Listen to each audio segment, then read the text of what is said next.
جماعت احمدیہ ایکواڈور کو 17 سے 22 ستمبر تک شہر گویاکیل ایکواڈور میں منعقد ہونے والے 11ویں بین الاقوامی کتاب میلے میں جماعتی لٹریچر پیش کرنے کا موقع ملا۔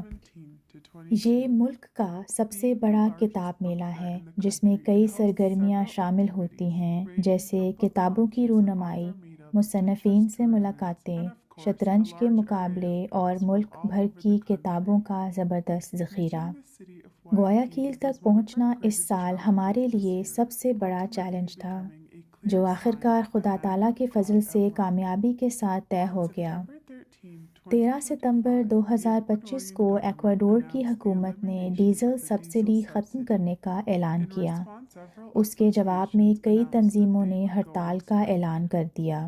ہم نے 15 ستمبر کو سفر کرنے کا ارادہ کیا تھا، لیکن 14 تاریخ کو احتجاج کی افواہیں پھیلنے لگیں۔ اس وقت ارادہ بدلنا ناممکن تھا۔ صرف 2 دن کی مہلت میں کسی تبدیلی کی گنجائش نہیں تھی۔ ہمیں اسی دن سفر کرنا پڑا جس دن احتجاج شروع ہو رہے تھے۔ راستے میں خبریں ملتی رہیں کہ مختلف صوبائی حدود کے قریب فسادی سرگرمیاں شروع ہو گئی ہیں، لیکن ہم نے اپنا سفر جاری رکھا۔ ہم صبح سویرے روانہ ہوئے۔ راستے میں پولیس کی نفری بڑی تعداد میں موجود تھی، جو کئی گاڑیوں کو روک کر چیک کر رہے تھے، کیونکہ صوبائی سرحد پر احتجاج جاری تھے۔ ٹرک اور بسیں سڑک کی ہر لین بند کیے کھڑے تھے۔ آگے جانا ممکن نہیں لگتا تھا اور واپس جانا ہمارے لیے کوئی آپشن نہیں تھا۔ ہمارے ذہن میں صرف ایک ہی بات تھی کہ ہمیں اپنے مقصد تک پہنچنا ہے۔ یہ کوئی عام سفر نہیں تھا، بلکہ ہم اللہ تعالیٰ اور حضرت مسیح موعود علیہ السلام کے پیغام کے لیے روانہ ہوئے تھے۔ ہمیں مجبوراً متبادل راستہ ڈھونڈنا پڑا۔ ہمیں پہاڑوں کے درمیان سے گزرنے والا ایک کچا راستہ ملا۔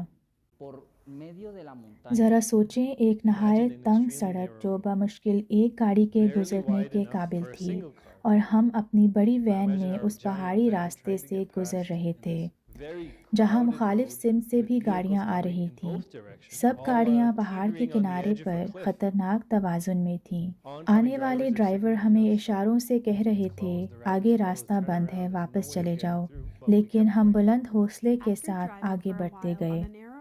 کچھ فاصلے کے بعد 2 بسوں نے سڑک بند کر رکھی تھی۔ کچھ گاڑیاں واپس مڑ گئیں، مگر ہم رک گئے اور دعا کرنے لگے۔ ڈرائیور صورتحال کا جائزہ لینے کے لیے باہر نکلا۔ کچھ دیر بعد واپس آیا اور اچانک ہمیں گزرنے کی اجازت مل گئی۔ راستہ بہت کچا اور پتھریلا تھا، گاڑی ہچکولے کھا رہی تھی، لیکن ہم بالآخر اس پہاڑی موڑ دار راستے سے گزر گئے۔ ایک طرف پہاڑ اور دوسری طرف گہری کھائی تھی۔ ہم اگلے پیٹرول اسٹیشن پر رکے اور حالات دریافت کیے۔ انہوں نے بتایا کہ آگے کا راستہ بھی بند ہے۔ بالآخر ہم سینٹو ڈومنگو پہنچ گئے، مگر وہاں بھی احتجاج جاری تھے۔ ٹرکوں نے راستے بند کر رکھے تھے۔ مجھے اندازہ تھا کہ ایسا ہو سکتا ہے، اسی لیے میں نے عبدل صاحب سے کہا تھا کہ رات کو سینٹو ڈومنگو میں ہی رک جائیں، کیونکہ اندھیرا ہونے کے بعد سفر خطرناک ہو جاتا ہے۔ ہم نے رک کر ظہر اور عصر کی نماز ادا کی اور آئندہ کا لائحہ عمل بنایا۔ ہم نے ڈرائیور کو آگے بڑھنے پر راضی کیا، اگرچہ وہ پچھلے پہاڑی سفر کے بعد ہچکچا رہا تھا، لیکن ہمارا عزم مضبوط تھا۔ اللہ کے فضل سے تمام رکاوٹوں، موڑوں، پہاڑی راستوں اور یہاں تک کہ ایک ٹوٹے ہوئے سائیڈ مرر کے باوجود ہم اپنی منزل پر پہنچ گئے۔ ایک ایسا سفر جو عام طور پر 7 سے 8 گھنٹے میں مکمل ہوتا ہے، ہم نے تقریباً 12 گھنٹے میں طے کیا۔ اگلی صبح ہم نے فوراً اسٹال کی تیاری شروع کر دی۔ دی کی نصرت کے لیے ایک آسماں پر شور ہے، اب گیا وقت خزاں، اب گیا وقت خزاں، آئے ہیں پھل لانے کے دن، آئے ہیں پھل لانے کے دن، آئے ہیں پھل لانے کے دن۔ اس سال بھی جماعتی لٹریچر کے ساتھ ساتھ قرآن کریم کی نمائش بھی رکھی گئی، جس میں مختلف زبانوں میں تراجم پیش کیے گئے۔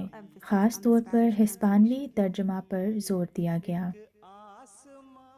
جماعتی کتب نے ایک بار پھر لوگوں کی بڑی توجہ حاصل کی اور درجنوں افراد نے کتابیں خریدیں۔ اللہ کے فضل سے ہم ایک بار پھر گویاکیل میں بین الاقوامی کتاب میلے میں موجود تھے۔ پہلے ہی دن ہزاروں لوگ ہمارے اسٹال کے سامنے سے گزرے، جن میں سے سینکڑوں نے اسلام، قرآن کریم، حضرت مسیح موعود علیہ السلام اور بنیادی اسلامی تعلیمات پر گفتگو کے لیے رک کر تفصیلی بات کی۔ اس کے ساتھ ساتھ درجنوں کتب اور ہزاروں فلائرز تقسیم کیے گئے۔ ہم اب کتاب میلے کے چوتھے دن پر تھے اور مزید مہمانوں کے استقبال کے لیے کھڑے تھے۔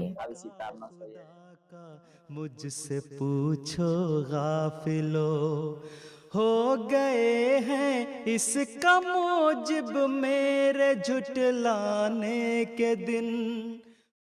پھر آیا پانچواں اور آخری دن۔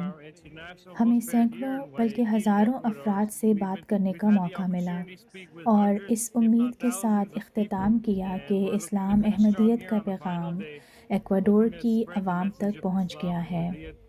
یہ بین الاقوامی کتاب میلہ مقامی اور بین الاقوامی میڈیا کی نمایاں توجہ حاصل کرتا ہے۔